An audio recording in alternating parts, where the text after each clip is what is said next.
সুন্দর সকাল, ব্যাঙের কিচিমিচির। এদিকে দাদু খেতে কাজ করছিল। সুন্দর পাখিরা দাদু মুরগি থেকে খাবার দিচ্ছিল। দাদা আসছিল সেই ক্ষেত থেকে, রাতে সবাই মিলে একসাথে খেতে বসা। সকালবেলা দাদা ভাই ধানের চারা নিয়ে মাঠে যায়। কৃষকেরা ধানের চারা বুনতে থাকে। এদিকে দাদু খাবার নিয়ে চলে আসে মাঠে। তারা খেয়ে দিয়ে চলে যায়।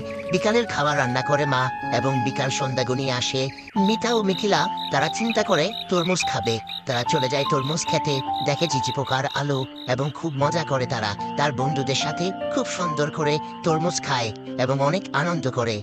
মিতা ও মিথিলা পরের দিন সকালবেলা চলে গেল তার বন্ধুদের নিয়ে মাঠের ধারে, নদীর ধারে। সেখানে তারা শামুক কুড়তে থাকলো। বিকালে শামুক নিয়ে বাসে আসলো। মা রান্না করলো শামুকগুলো। সন্ধ্যার পর সবাই মিলে খাবে, তাই সবাই মিলে খুব মজা হবে। পরের দিন সকালবেলা ঠিক তারা চলে গেল আবার মাঠে। তারা ছবি অঙ্কন করছে, দৃশ্য দেখছে। দাদাভাই বসে আছে, কৃষকেরা কাজ করছে। খেতে ধান, মুরগিকে খাবার দিচ্ছে মা, ঝাড়ু দিচ্ছে মাঠ। এদিকে সমীর কাজ করছে, মিথিলা পানি দিচ্ছে মাঠে।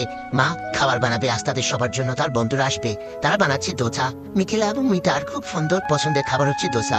খুব সবাই আজকে আসবে, তাদের বাড়িতে আনন্দ হবে। এরই ফাঁকে মা চলে গেল বাবাকে ঘুরে ঘুরে খাবার দিতে। মা ধান চাষতেছে, এদিকে বাবা খাবার জন্য সবাই প্রস্তুত। আসবে, পাখিরা ধান খাচ্ছে, বন্ধুরা চলে এসেছে বাসায়। খুব মজা হচ্ছে, খুব আনন্দ হচ্ছে। এতক্ষণ সাথে থাকার জন্য ধন্যবাদ। দেখতে থাকুন, শুনতে থাকুন, আশা করি অনেক ভালো লাগবে।